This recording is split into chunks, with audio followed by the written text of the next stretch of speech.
welcome to Vantage Israel edition. We are live from the city of Tel Aviv. Air raid sirens have been going off pretty frequently here. We counted at least 4 or 5 instances, and to the south, things are worse. We drove down there earlier today to the front line, to where the fighting broke out. The roads were deserted. There were checkpoints all through, not to mention the rockets. Hamas is still firing rockets into Israel. Our team had to take cover many times. We had a few near misses, and I have to say, it was scary. But this is what life has become here. You have to be on your toes all the time, monitoring alerts and taking cover, because the next attack could come any moment. We did reach our destination today, and we are bringing you a report from the city of Sderot. It's around 10 kilometers from Gaza. It was among the first to be attacked on Saturday. We'll show you what the city looks like now. Also, what is Israel's next plan? Will they launch a ground invasion of Gaza? And if they do, what will it look like? We're bringing you all the updates from ground zero here in Israel. We'll also be looking at the situation on the other side, in Gaza, where the people are suffering, but the Hamas leadership is not. Lots lined up, so let's get started.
It is day 4 of the war between Hamas and Israel. There is no sign of de-escalation. Hamas still has firepower in its arsenal, so the threat is far from contained. Where does that leave Israel? Well, we'll discuss their options, but first, let's look at the latest updates from the front line. Southern Israel has been fully liberated. Yesterday, we told you that a couple of Hamas holdouts still remain, but today we can tell you that all those have been taken back. Israel says it was an intense battle. They claim to have found 1,500 bodies of Hamas terrorists in Israel today, in Israeli territory. Let me repeat that. 1,500 dead bodies were found in Israeli territory. The Gaza border is now back in Israeli control. It is broken and destroyed in some parts, so Israel's army is now laying landmines in those areas, basically to prevent a repeat of what happened. But securing the border is not job done. Hamas rockets are still hitting Israeli cities, even this one, Tel Aviv. Air raid sirens have sounded at least 4 or 5 times. Each time we've had to take cover, and one of the hits sounded pretty close, maybe a few buildings off from here. So Hamas has not let up. They may have been driven out of Israeli territory, but their stockpile is not over. They're still lobbing rockets at Israeli cities. And to stop that, Israel will have to target Hamas military infrastructure. The question is, how will they do it? With more airstrikes or a ground invasion?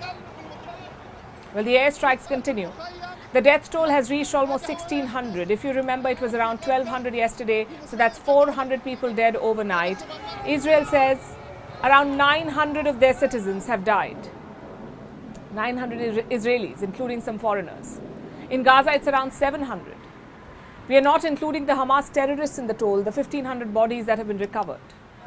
Thousands of Gazans have been injured and hospitalized. Many more have fled their homes. Take a look at these pictures. They're from the Gaza border. Israel has deployed dozens of military vehicles and tanks there. They've also called up 300,000 reserve soldiers, 3 lakh soldiers, so they're planning something big, maybe a ground invasion. Prime Minister Benjamin Netanyahu has not officially confirmed this, but reports say it is happening. That Netanyahu has already informed Joe Biden about it. He says the strikes on Gaza are just the beginning. The pictures of the destruction and ruin of Hamas strongholds in Gaza are just the beginning. We killed many hundreds of terrorists, and we won't stop there. I said that from every place Hamas operates will be in ruins. So Israel is ready for the long war. But what about Hamas? Well, they're sending out mixed signals. Senior Hamas leaders say a truce is possible. After all, their situation is pretty bad. Israel announced a complete Gaza siege on Monday. No food, no water, no fuel. That's what they announced. Plus, they have increased their airstrikes. The United Nations says around 800 housing units in Gaza have been destroyed. More than 5,000 have been damaged. Maybe this furious response has spooked Hamas. But then again, what did they expect? Hamas has launched 4,400 rockets into Israel, according to one count. They've killed hundreds of innocent civilians. So Israel's response is brutal, but also expected. Plus, the Hamas leadership appears split. Like we mentioned, some leaders are talking about a truce. Others say they're ready for a long war. The Palestinian people will be patient and withstand. We have reserves that can last us months. We are not cut off. We held up for 51 days in the 2014 war, and we are ready to withstand many months. But will Netanyahu be patient? Will the people in Tel Aviv be patient in the shelters? And Hamas do have some leverage. They have taken Israeli hostages. Some reports say more than 100 of them. Their families are putting pressure on the Israeli government. They want Netanyahu to negotiate. And Hamas knows this. They've issued a threat to Israel. They say hostages will be killed if civilians in Gaza are attacked. So it's a tough call for Israel as well. Meanwhile, there is movement in the north. That's Israel's border with Lebanon. In the north, plans are being made for a possible evacuation there. The big fear is the Hezbollah. It's an Iranian proxy group. The Hezbollah have already fired rockets at Israeli positions. Israel then responded with airstrikes of its own. At least 3 Hezbollah militants were killed in that attack. So the question is, will they join the war? And if they do, it's more trouble for Israel. Diplomatically, too, there are some issues. Reports say Saudi Arabia has stopped normalization talks with Israel. It was supposed to be the deal of the century, the Saudi-Israel deal, but Riyadh seems to have pulled out. They have relayed the decision to Secretary of State Antony Blinken, and chances are this will be a long pause. You cannot discuss normalization in the middle of war. The Arab sentiments will not allow it. And Iran is pretty thrilled about all of this. Reports say they plotted this attack with Hamas. The Iranians did. But officially, the Iranians have denied all such reports. But statements from Tehran make it a tough sell. Their supreme leader, Ayatollah Khamenei, says he kisses the hands of those behind the attack. Listen to this. Supporters of the regime of Israel and some people within the usurper's regime itself have made false statements in the past few days and continue to do so, including that the Islamic Iran is coming behind this movement. They are wrong. Of course we defend Palestine. We defend the struggle. We kiss the hands of those intelligent and brave Palestinian youths who planned the attack on the Zionist regime. Meanwhile, countries are scrambling to evacuate citizens from Israel. Most regular flights have been cancelled, so you need to charter flights for evacuations. Many countries are doing so. The likes of Thailand and Mexico, they're arranging planes. They want to fly their citizens out of Israel. Earlier today, Prime Minister Netanyahu dialed Indian Prime Minister Narendra Modi, and he updated the Indian Prime Minister on the ongoing operations. On his part, Modi expressed solidarity with Israel yet again. He also condemned Saturday's terror attack. So Netanyahu is keeping his allies in the loop, and all of this hints at a spiraling war, a situation that will get worse before it gets better. The signs are all there. Like I said, Israel has mobilized 300,000 troops, 300,000 in 48 hours. It is the biggest call-up since the 1973 war. You don't do that without a plan. Speaking of plan, it is clear that Hamas had one. When the terrorists struck Israel in a shock attack this weekend, part of their plan was one city, Sderot. This is a city in southern Israel. It is one of the first and the worst hit. We went there today at the scene of where fierce fighting took place. As we speak, Israeli forces have regained control of the city. They're trying to sanitize it, but it still remains a war zone. There were rocket attacks from Gaza while we were there, and many areas are still out of bounds for people. Here's a report. It's a lazy Saturday in Israel, the Jewish holiday of Sabbath. But down here in Sderot, things are about to take a terrible turn. Here it is on the map, just adjacent to northern Gaza. Distance about 10 kilometers. The edges of this city are just under 3,000 feet from Gaza. Sderot is among the frontline cities in Israel, and on Saturday it was a target.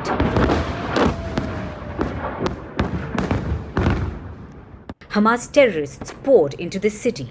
They killed civilians and took over government buildings. It's been 4 days since that attack. The Firstpost team visited Sderot to see what remains of the city. We found bullet marks and gutted cars. This is the shopping center of Sderot. You can hear military helicopters buzzing overhead. There is intermittent sound of bombs and rockets going off. And this is where one of the rockets fell. This is what remains of a car.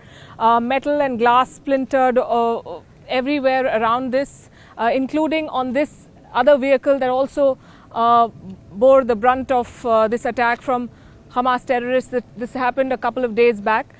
This is a town of some 30,000 people, and it has seen more than 100 rocket attacks from Gaza, just a few kilometers away from Gaza. You can see in the background their bodies. I went out, I saw loads of bodies of terrorists, civilians, cars shot up, sea of bodies inside Sderot. Along the road, other places, loads of bodies. It is sad, it is tragic. As news of the attack spread, Israel responded. Their army was dispatched to the country's south, and they came here too, to Sderot. A fierce and grueling gunfight followed. Israel recaptured the city, but not without losing its own citizens. We will exact a very heavy price from Hamas, who will pay for what they did, and this action will be remembered in Gaza for the next 50 years. And they will regret that they started this, and we are responsible for it. At the center of the siege was this building, at least what remains of it, the police station of Sderot. This was one of the first sites of the attack by Hamas terrorists. This happened on Saturday morning. They came in and they started indiscriminate fire. On the way here, we saw bullet marks at various places. There was a lot of firing. And then what you see behind me, what is being destroyed and razed to the ground, used to be the main police station of this town. And this was the site of an intense gun battle that lasted some 20 hours. It was a very, very long operation. And the Israeli forces indulged or had to fight a fierce gun battle. A tank was brought to the scene, and there were 10 Hamas terrorists who were cooped up inside, who were fighting from inside, and they've all been neutralized. And now this police station is being razed to the ground. This entire town looks deserted. Most of the people have left here. On the way here, we saw virtually nobody on the streets except for security officials, very heavily armed military officials and soldiers patrolling the streets. We also saw some rocket firing happening on the way here, and we were all told to duck for cover. So this remains a very, very tense scene, although Israeli forces say that they have taken complete control of the situation. They're still trying to sanitize this area. The buildings can be mowed down and rebuilt, but the scars, they may take years to heal. And that's what our team learnt here in Sderot. Amid these checkpoints, charred vehicles and piled up bodies, there's no time to ponder through, because our return journey to Tel Aviv taught us a very important lesson. The next Sderot could be anywhere. We were on our way to Tel Aviv, and as you can see, sirens sounding, and we got an alert on the radio and on our phones, warning of a rocket attack, and the sirens have gone off.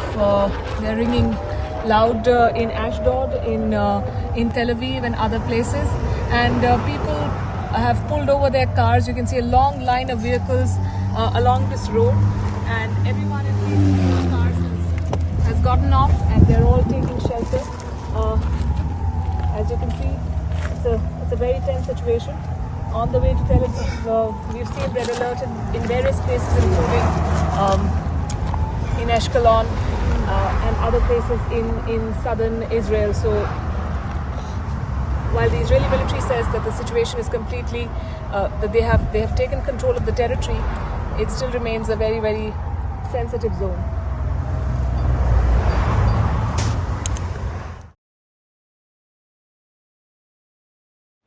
There are many places like Sderot, devastated but liberated, meaning Hamas terrorists have been driven out from there, But that was just phase 1. Phase 2 of Israel's operation could be trickier. That could be a ground invasion. There's a lot of talk about this possibility, a ground invasion. But what exactly does it mean? And how would such an operation unfold? So far, Israel has been striking Gaza from the skies with rockets and missiles. But a ground offensive would involve soldiers. Israeli soldiers would enter Gaza and fight. And it won't be a first. They've done it before. The last Israeli ground operation was in the year 2014. Hamas launched a volley of rockets into Israel. Israel responded with a ground invasion, 2014. The whole thing lasted around 19 days.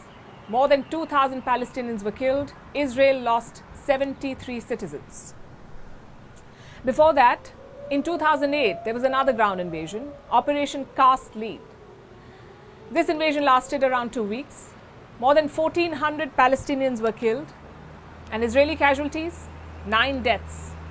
And there's a reason why I'm highlighting the death tolls. It shows that past invasions were militarily viable. Yes, Israel lost soldiers both times, but they inflicted much more damage on Hamas. So could there be a repeat? And if so, how would it play out? Before any invasion, Israel will have to ensure 2 things. Number 1, outside support. The US has deployed its aircraft carrier to the region. They're also sending fighter jets. And that's like an insurance for Israel. Insurance against Iran and Hezbollah, this kind of American military support. And number 2 is softening Hamas defenses. And again, they've done it in the past. Israel uses land-based artillery to strike Hamas targets. Also gunboats to strike from the sea. Once the defenses have been leveled, the troops enter. Let's pull up the map now. Israel has usually preferred these routes to enter Gaza. Eretz crossing in the north, Buriej south of Gaza City, and the Philadelphia route in the south. All 3 have been used in the past, but once you're inside the Gaza Strip, the situation gets trickier. Gaza is a concrete jungle. It's one of the most densely populated areas in the world, which means there is going to be urban warfare. There are plenty of places for Hamas to take cover in Gaza. Also more chances to lay traps because it's so densely populated and built. So if Israel invades, it could face a long and drawn out struggle, not to mention casualties. Because Hamas now has more sophisticated weapons like anti-tank missiles and armed drones. So an invasion could be costly for Israel. Having said that, Israel's military is world-class. They have experience operating in urban centers in Gaza and the West Bank. They've done all of it before. They're also familiar with Hamas tactics. So there is no doubt about the outcome. If Israel wants, it can occupy Gaza. So why hasn't Netanyahu gone ahead? Why hasn't he done it yet? Well, for a couple of reasons. Number 1, he's not big on ground invasions. The Prime Minister of Israel, the current Prime Minister, prefers airstrikes and drone attacks. And reason number 2, what comes after the invasion? Let's assume that Israel goes into Gaza. They destroy the Hamas leadership. They kill all the terrorists. But what do they do next? Occupying Gaza will not be easy. And Israel did control this region starting in 1967, but by 2005, they pulled out. It simply wasn't viable anymore. The other option is to leave after decimating Gaza. Go do your job and then exit. But again, there's a risk. What if someone worse emerges in Hamas's place? Someone who decides to take revenge? So Netanyahu faces a tough call right now. He has to consider a number of factors and risks. And some of these factors are conflicting, like public sentiment. Across Israel, there is demand for revenge today, and chances are airstrikes alone cannot satisfy that. But if Israeli soldiers die in Gaza in a ground offensive, the same sentiment could turn, and Netanyahu would face further criticism. His comments to US President Joe Biden signal this dilemma. He reportedly told Biden that he doesn't have an option, that he cannot show weakness at this point. And what was Biden's reply? Nothing much. Reports say he did not try to stop Netanyahu. So ground invasion or not, Israel's army is prepared for a long war. Their army chief has warned of difficult days ahead. This is what he said. Therefore, this is a time for war, not for an operation, not for a round, time for war. And within this war, the IDF is strong, will act with strength and will win and achieve its needed goals. For us looking forward, it is expected that there will be days of long, complex fighting. Politics too will play on Netanyahu's mind. He's calling for a unity wartime government. What does that mean? A government that includes the ruling party and the opposition. It's supposed to signal national unity. And Netanyahu's coalition has agreed to form such a government. If he can get them to sign off on the invasion, it would be more insurance. And talks, we are told, are happening behind the scenes. We should have an answer in the next few days, both on the government and the invasion. Now, if you go to social media right now, you will see thousands of videos. The devastation, the destruction, the killings, the heroic acts. We live in a digital age after all, and the power of visuals is undeniable, especially when conveying the harsh realities of a war. In a conflict like this, images have a profound impact. So today we are bringing you 5 videos that bear witness to this conflict, 5 videos that define this war. The first is from near Re'in. This is an area in the south of Israel, just kilometers away from the Gaza border, just minutes away from the Gaza border. Thousands had gathered there for a music festival. And the organizers promised a journey of unity and love. These are the words they used. Instead, it turned out to be a day of horror and bloodbath. Hamas terrorists paraglided into the site early morning on Saturday. They can even be seen in some of the festival videos. Even then, people were oblivious. They kept dancing, but soon the music stopped and people were seen running for cover. They looked panicked. Some of them ducked for cover. Others rushed towards the exit. It is unclear how much time passed between the Hamas landing and the people running. But it looks like it all happened very quickly. A dashcam footage shows how the entire thing unfolded. In the opening frame, you can see a motionless body lying by a car. A Hamas terrorist was seen grabbing another man. He's led away from the site and we don't know if he survived. But then this body lying by the car moves. He slowly raises his head to see if Hamas has left. It was a fatal mistake. The Hamas terrorist shoots him point blank. In the end, at least 260 people were killed at the site. It's a massacre like no other. The second video is that of the Iron Dome. The missile defense system is back in action again. Israel has relied on this Iron Dome multiple times since 2011, and every time it delivers, it has saved countless lives by intercepting rockets. And this time was no different. As Hamas started firing rockets into Israel, the Iron Dome jumped into action, but soon it was overwhelmed. Because Hamas fired anywhere between 4,500 to 7,000 rockets into this country, and even with a 96.5% success rate, it was too much for the Iron Dome. Some parts of Israel were hit, but most rockets were destroyed. Our third video is from Gaza. Tel Aviv has launched airstrikes on the Gaza Strip, and Gaza is being hit by rockets every hour. Prime Minister Benjamin Netanyahu shared a video of the strikes. It showed the extent of the strikes and the scale of the Israeli operation. So the situation remains tense and the damage extensive. That's our fourth video for you. We showed you what Israel looked like after the attack. Now let's also look at Gaza. Gaza is a narrow strip of territory, about 365 square kilometers. It is home to nearly 2 million people, and this makes it one of the most densely populated areas in the world. It is being hit by airstrikes. Drone footage shows damaged buildings, many razed to the ground. Gazans, on the other hand, are without food, fuel and electricity. Hospitals are deluged with patients. Medical aid is dwindling, and the people that are suffering are the ordinary citizens. Which brings us to the fifth and last video. It shows a nurse at the Al-Shifa hospital in Gaza. I'm sorry for the sirens, they're going off all the time. We're talking about a nurse. She was treating patients when she found out that her husband was among those dead. What followed was hysteria. She screamed at the hospital, rushing out to break the news to her daughter. Gaza says at least 700 Palestinians have been killed. So while Hamas fights this war, at the end it is the ordinary Gazans that bear the brunt. They are the ones left mourning the dead. And no, these are not the only videos from the war. There are many, many more. They can be graphic and disturbing. We try not to show you beyond what must be shown to tell the story. And every time you see something on social media, remember, verification is important.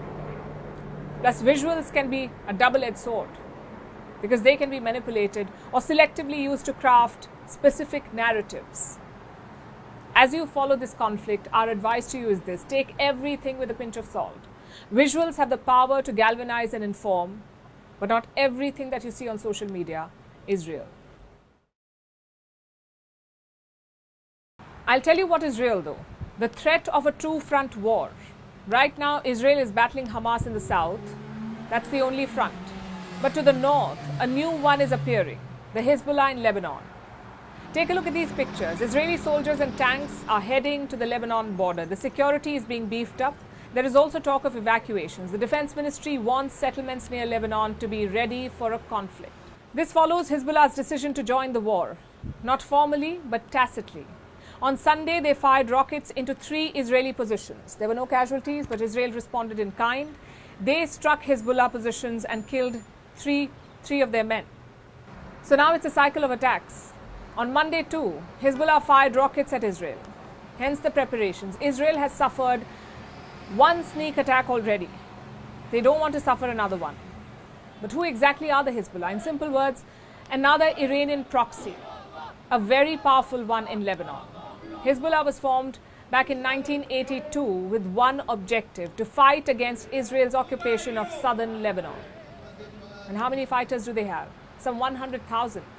They fought a war against Israel in 2006. Hezbollah lost more than 1,000 fighters then. Israel lost around 120 people.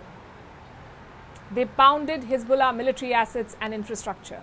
Many parts of southern Lebanon were uninhabitable, but Israel could not eliminate the Hezbollah. Today, they play an important role in Lebanese politics. They also coordinate with Iran and Palestinian groups.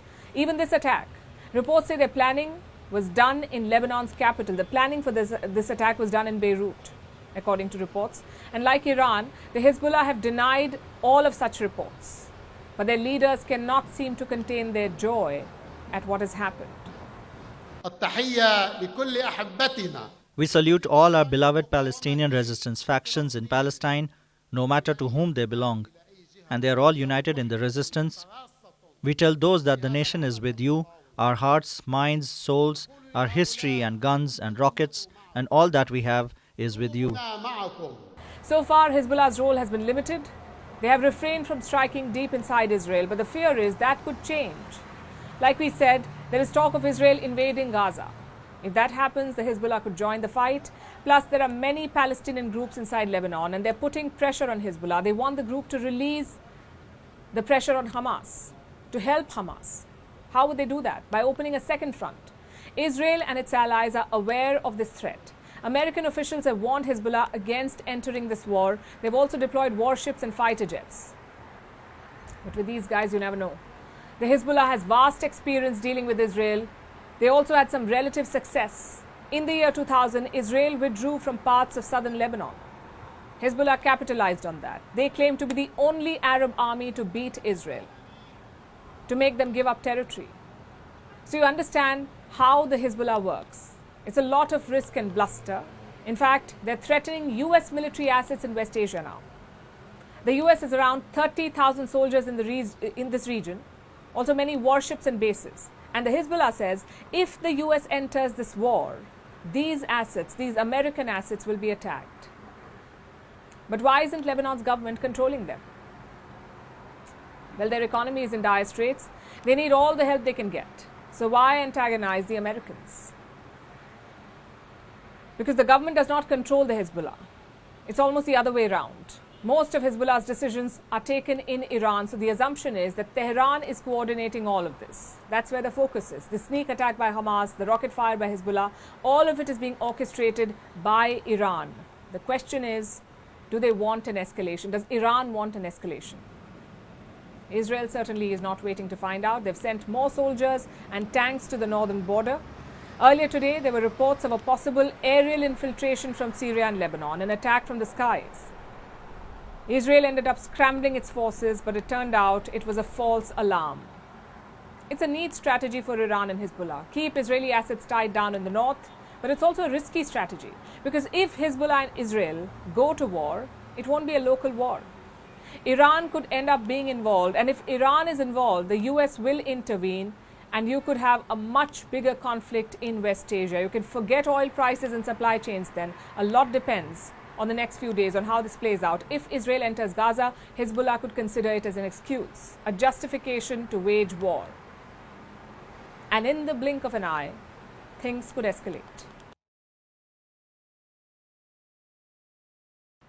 Hamas Hamas attacked Israel on Saturday. Israel is now retaliating hard. Airstrikes on the Gaza Strip have been non-stop. Gaza's health ministry says some 700 people have been killed, more than 3,000 have been injured.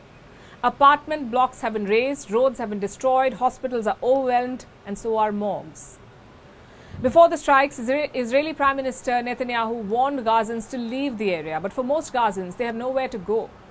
Amid the bombardment, the sole crossing point between Egypt and Gaza has been closed. The ordinary Gazan is just collateral damage, with no control over their life or fate, caught between this internecine war between Hamas and Israel. Here's a report. Fear, grief,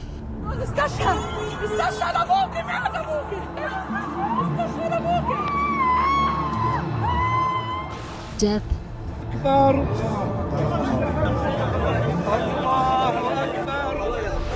devastation. For the ordinary Gazan, life often revolves around these horrors. But Hamas's terror attack on Israel on Saturday made their already difficult lives even worse. Israel's retaliation has been relentless. Its airstrikes on the Strip have been almost non-stop since Saturday.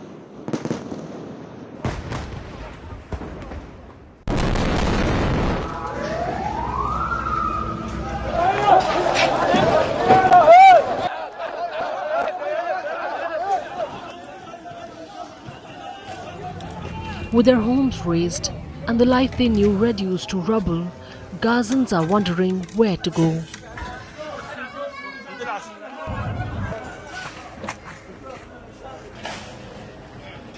We were told to evacuate and head to a safe place, but there is no safe place in Gaza Strip.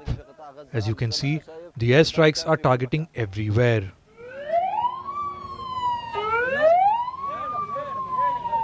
Israel has promised mighty revenge for Hamas's attack. It looks like the ordinary Gazans are the ones paying the price for Hamas's actions. What is our fault? What did my children do? There is no electricity, internet, food or water. Why? We wore our clothes and went to the school, and suddenly we found ourselves displaced with no house or a place. Going from a car to a hospital to a street. I am in the street. Tell me, where should I go? And she is just one of many who are now homeless. Hospitals in Gaza are overwhelmed, and so are the morgues.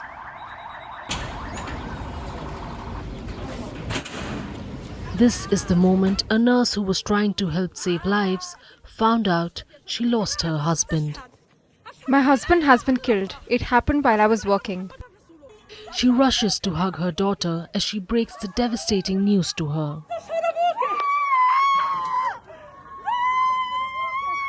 Zainab's husband was also a medic. Grief is a recurrent theme in Gaza. Here's Gaza and life in it in numbers for you. 2.3 million people live on a tiny strip of land of 365 square kilometers. It's densely populated. It is roughly the size of Washington, D.C. The unemployment rate is 45%, the highest in the world. 64% of the population suffers from food insecurity. It forms the smaller of the two Palestinian territories, the other being the West Bank. As explosions light up the Gaza sky, flattening whole districts in the enclave, the United Nations says nearly 200,000 people have been displaced. Many are fleeing their homes. But the question is, to where? Gaza Strip is a narrow strip of land surrounded by Egypt, which has closed its borders, the Mediterranean Sea, and Israel, which controls both its shoreline and airspace. So they're essentially trapped with nowhere to go. And as a result of Saturday's attack, Israel has blocked all supply of water, food, electricity, and gas to Gaza. Israeli authorities have decided to cut off the water supply to Gaza.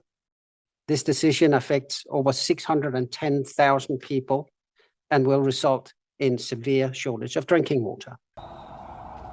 This could be disastrous for those living in Gaza, because around 80% of its population depends on aid. Hamas rules the Strip, but governance is clearly not on its priority list. Criticizing the Hamas in Gaza has life-threatening consequences for the ordinary person. So people are left to fend for themselves, looking for their loved ones amid the rubble and burying the dead.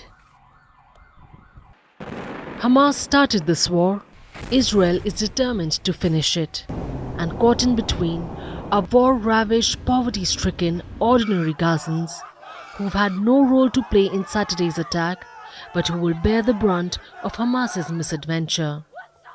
Some have only seen violence all their life. I can say that we became refugees. We don't have safety or security. What's this life? This is not a life. For most, peace is a pipe dream, and their lives a hell on earth.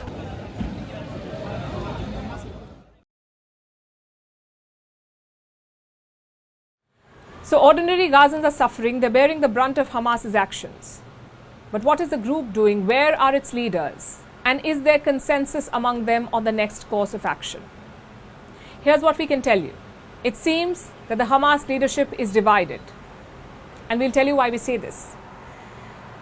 Well, one set of leaders are saying that they are prepared for a deal with Israel. But some reports quote other Hamas leaders who say that they're ready for a long war. And remember, they have more than 100 Israeli hostages. They're still in Gaza. And for this section of Hamas, these hostages are critical to their strategy. They could be used as a bargaining chip, a way to deter Israel from an all-out assault. It's hard to say how successful that will be. And the second reason why we say that the Hamas leadership may be divided is this. Not everyone was on board about Saturday's operation. It was a highly secretive operation. Israel, we know, was caught off guard, but so was the political leadership of Hamas. According to a senior Hamas official, only a handful of them knew about this operation. Listen to this. 0 hour was not known to anyone other than a handful. We picked the right time when the enemy is busy with their holidays.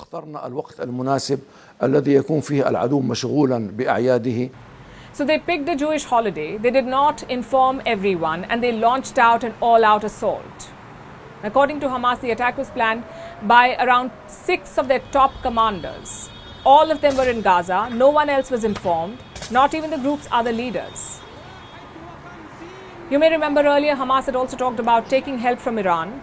There was apparently a secret meeting in Beirut, a meeting where Tehran gave the go-ahead for this operation. But now a senior Hamas official has denied such reports.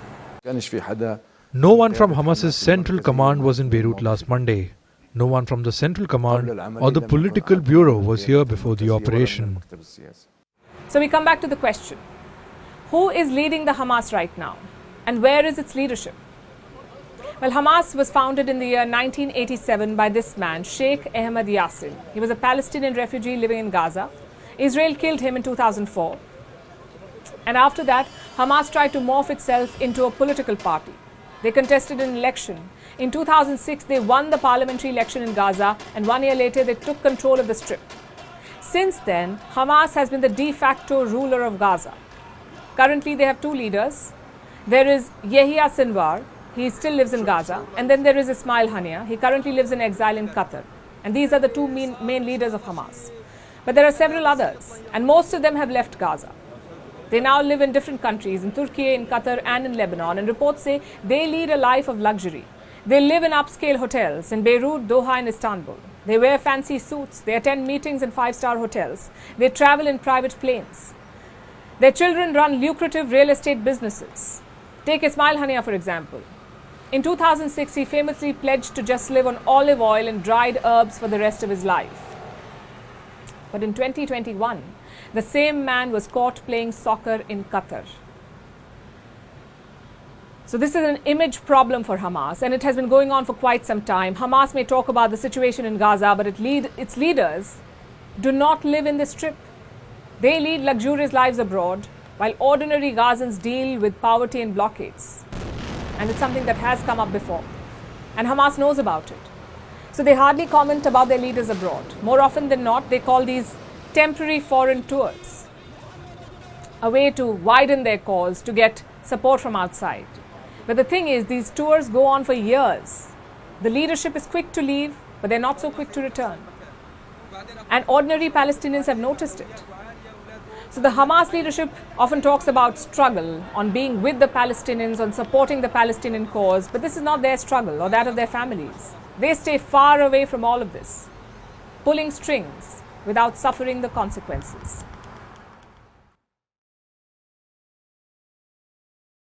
So there's a lot happening right now. The devastation is vast. The human cost is soaring. The politics is clear. But at the center of it all is one thing, the weaponry. It is both the cause and the symptom of this war. Volleys of rockets have been launched at Israel. Meanwhile, Gaza is being raided by airstrikes. Israel and Hamas are clashing with very different military capabilities. On the one hand, there's a powerful conventional military. On the other is a well-armed guerrilla terror organization. The question is, how did Hamas conduct an attack of this scale and sophistication, and how is Israel holding its ground now? Which are the weapons of war that are at play here? Here's a report. This weekend, Hamas shocked Israel and the world alike. Its attack on Israel was of a scale and sophistication that was otherwise unthinkable. Terrorists came by land, sea and air. They overwhelmed Israeli defenses. Now almost 1,600 people are dead. It's clear that this assault was massive. The question is, did Hamas do it alone? And if it had help, where did it come from? According to reports, intelligence officials have only one answer: Iran, a long-time backer of Hamas in the region.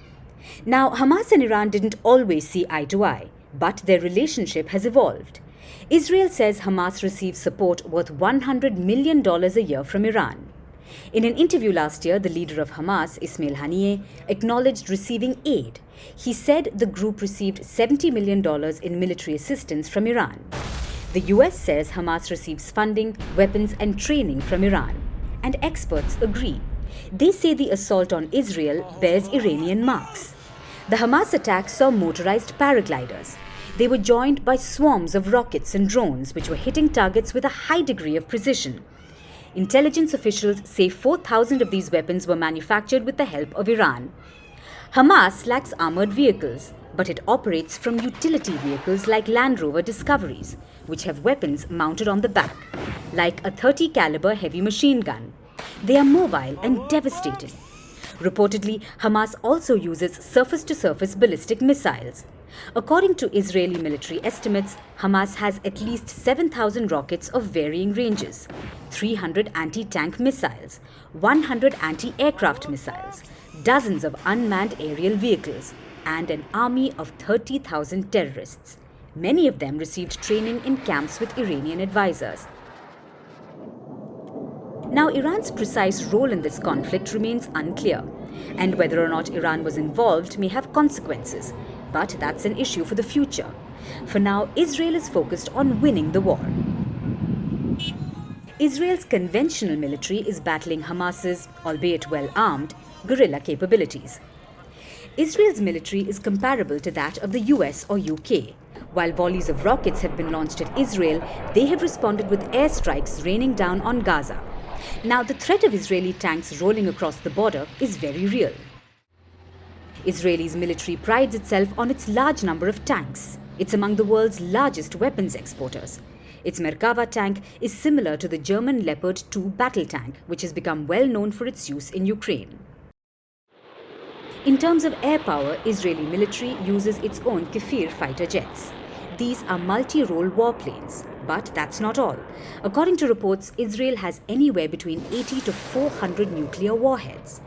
Israel has never openly confirmed or denied its possession of nuclear weapons. Its army has about 187,000 military personnel, over 3,000 tanks, about 140 rocket systems, 900 anti-tank weapons, 200 anti-aircraft weapons, and over 600 self-propelled guns. Israeli military has targeted tunnels in northwestern Gaza. These tunnels act as an outpost for Hamas, who use it as storage and transportation portals. Reports say Israel has been bombing these tunnels by deploying a powerful type of bomb known as bunker busters. In general, the Israeli military is high-tech and innovative. Plus, it isn't alone. The US is supplying weapons to Israel. This is in response to Israeli officials' urgent requests for aid. Last Sunday, the Pentagon announced that ammunitions will be sent to Israel, and now reports say the plan is already in action. The US has ordered aircraft carrier Gerald R. Ford and 5 guided missile cruisers and destroyers. Navy ships are also being moved closer to Israel in a show of support. As the conflict escalates, it's clear that there's no comparison between Hamas and the muscle power of Israel.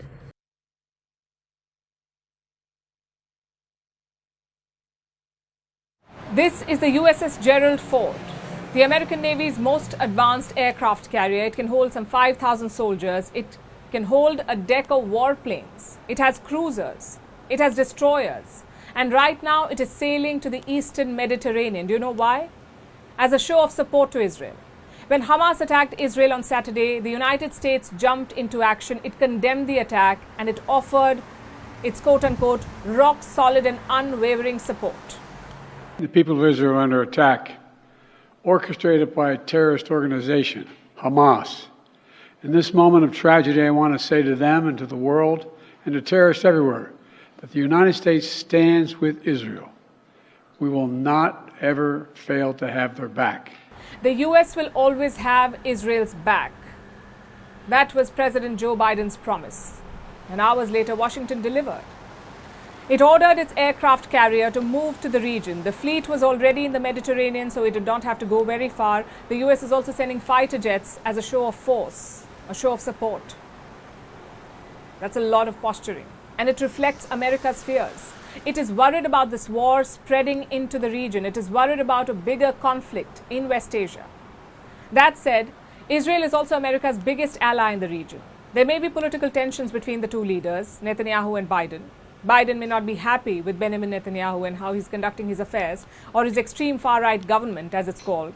He may not have invited him to the White House in December, but that has never stopped US aid to Israel. Washington gives $3.8 billion of military aid to Israel every year. And with this war, it's likely to increase. Biden has already promised military assistance to Israel. And what this aid would look like is still being worked out. But of course, it won't be US boots on the ground just yet. There will be a lot of military machinery like air defense and munitions. The Pentagon has already fast-tracked whatever is in the pipeline. So clearly Washington is gearing up to back Israel. But right now there is no other option for the US. Their support for Israel is expected. It's a given. The bigger question is, what happens if this war drags on? What will the US do then? Because remember, Washington is already providing aid to Ukraine, and that war is not ending anytime soon, the one between Ukraine and Russia. Now with Israel, it will have to meet the needs of two countries simultaneously. Although the Israeli army is already much better equipped than Ukraine was when the war began, but there is going to be a need for support if the war drags on. Plus, what happens to the death if the death toll mounts?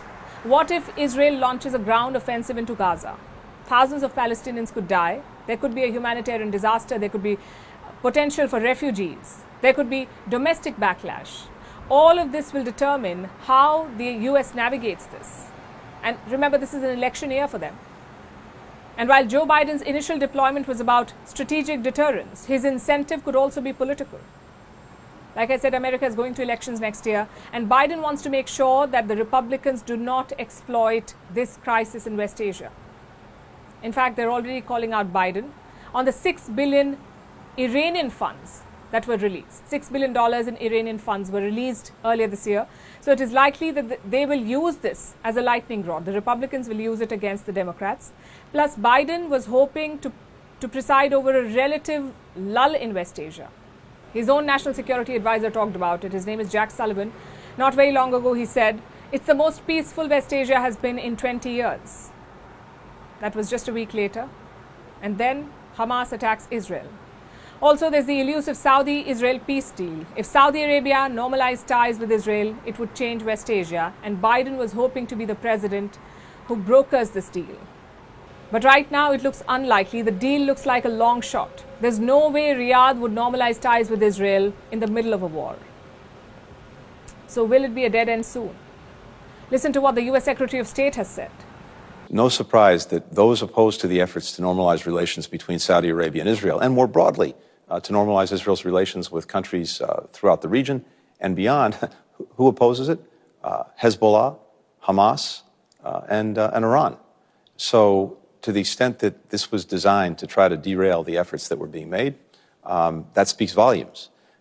Right now, the focus is on dealing with this attack, dealing with Hamas, and we'll come to the normalization efforts, which... So the peace deal is on the back burner right now.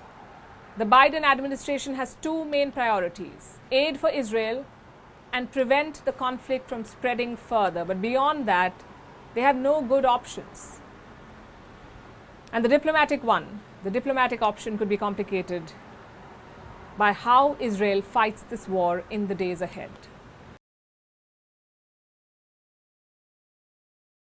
That's all we have for you on this episode of Vantage. Make sure you tune in tomorrow. We'll have more updates from Ground Zero, but for the moment, we're leaving you with some pictures of solidarity. Most countries have come out in support of Israel. Their iconic monuments have been draped in Israeli colors. We're leaving you with those pictures. Thank you for watching.